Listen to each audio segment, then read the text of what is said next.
guys, I'm Jen and I'm back. I hope you all are having a really incredible week. If you don't know who I am at all, my name is Jen and I am a mother to two kids. I have a 5-year-old boy, he's my firstborn, and a 2-year-old little girl. And I am so passionate about helping women live very intentionally in every area of their lives. And today's video, I want to talk about how to be proactive and intentional versus reactive when it comes to mothering our children. And honestly, this video was inspired by a season that I went through recently with my 5-year-old son. It was not the prettiest, I will admit, but I learned a lot through it. He's 5, he is full of life and energy. He's very sensitive. I love that about him. He's outgoing. He's never met a stranger in his life. I mean, you have that kid too, right? He says hi to every person in the grocery store. He's very encouraging. He's extremely kind. I love being his mom. There's definitely been seasons though where I have struggled knowing how exactly to connect with him.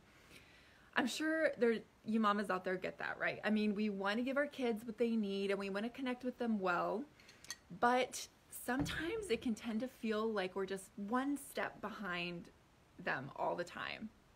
I mean, give me a hand emoji if you totally get what I'm saying right now. So that's where I found myself a couple months ago. I just felt like I was always one step behind him and I was constantly reacting to everything he was doing. I was frustrated, he was frustrated, I felt like a bad mom, and he felt like a bad kid. And this really came to a head one day when I don't even remember exactly what he did, but he did something and I reacted to it and it wasn't the nicest reaction. And he looked up at me and he just said, he's like, "Mom, am I a bad kid?" And I was like, okay, I need to take some time to work on this relationship and figure out why we always seem to be butting heads lately. So I have a couple questions and tips that I have been doing and asking myself every day that I want to share with you because they really helped me come to a good place with Celie again and be super intentional with both of my kids. So hopefully you guys find value from these. I am certainly not an expert mother. I mean, my oldest is 5, so. But I mean, we all learn as we go, right?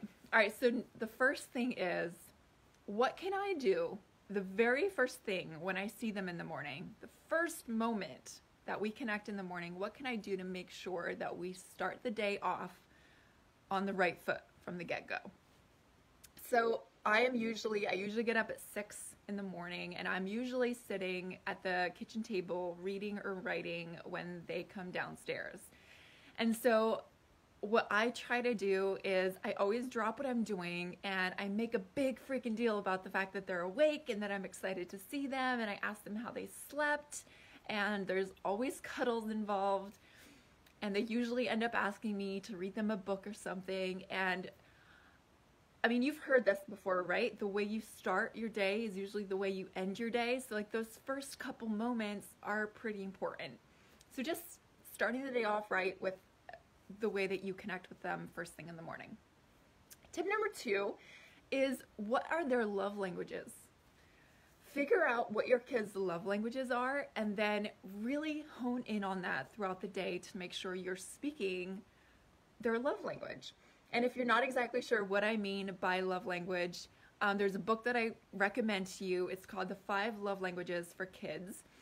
And it has helped me as a mother so much understand my different kids' personalities and why they do certain things and what I can do as a mother to make sure I am speaking to my kid in the specific way that they feel love. So there's 5 different love languages. I'll just list them off for you. There's touch.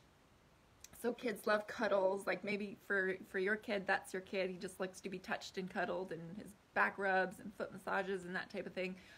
Or words of affirmation. Acts of service. gifts, and quality time. So those are the 5 love languages, and for some kids, it's super obvious what their love languages are. For other kids, you have to dig a little deeper to figure it out. For my son, it's pretty obvious. His top 2 love languages are words of affirmation and quality time. So I like to make sure at least twice a day that I am getting down on his level and I'm speaking directly into how he feels loved, his love language. And for quality time, it can be as simple as just sitting down and reading him a book. You know, it's just that mom and kid time that he craves. That's what fills him up. And I rarely ever get like more than 2 pages into a book without him looking up at me and going, "Mom, I love you," or "You're the best mom," because it hits him right in his soul. So knowing the things that speak love to your kids honestly makes it so much easier, because everyone receives love differently. And if the way you receive love, if that's the way if that's the way that you're speaking into your kids, it might not be their love language. That might not be how they feel loved the most. And so just understanding that a little bit will help you so much. It's definitely helped me. So again, look up that book. I can put it in the comments below if you want a resource link. All right, tip number 3 is, what are your biggest distractions during the day from truly being present with your kids? So asking yourself that, and then really honing in on what those distractions are and what you can do to set boundaries and be intentional about avoiding those certain things when your kids are awake. I definitely know that, I think we all know, there's like that one thing that you do that when your kids approach you while you're doing it, you just feel irritated and annoyed at them, right? Because you're doing your thing, right? I think we all have those things where like I end up reacting to them instead of actually listening to them and hearing what they have to say. So I've definitely noticed that when I eliminate certain distractions from my life when they're awake, my mind is clearer and I'm less annoyed with my kids. So that's definitely one. Avoid certain distractions that cause you to be irritated with your kids. Number 4 is notice the good in them and speak it out. This is such a good one. It puts you both in a positive place, and it really just shifts your mind. It makes everything more positive. Because this one is Seely's love language of words of affirmation, this one does him so much good. So like, you know how we think things throughout the day? Sometimes we should actually say it out loud. Like when I am observing him be really kind and sweet to his sister, and I'm thinking to myself, oh my, I have such a good kid. Instead of just thinking that, like, why not tell him? Like, call him over to you and say, "Bud, I saw you looking out for your sister, and I saw you taking such good care of her, and I'm so proud of you." Like, those moments are super important. So speak it out, speak into their life, because what we focus on and what we feed is what will grow and thrive. So what do you want to be feeding in your kid's life?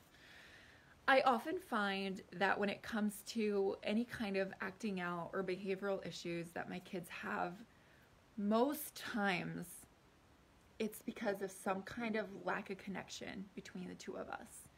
And trying to take a little bit more of a gentle and patient approach and getting down on your kids' level and actually talking to them and finding out, what is it that they're needing right now? What is it that how can I be speaking love into them? How can I be connecting with them? More often than not does a world of good, and usually even eliminates some of those behavioral issues. So guys, thank you so much for watching. That's all I had today. I would actually really like to hear your feedback on whether or not this resonated with you at all, and what you've done in the past to help you be a little bit more intentional and less reactionary when it comes to your kids and with mothering. Let me know in the comments below, guys. Thank you so much for watching. I'll be back next week with another video.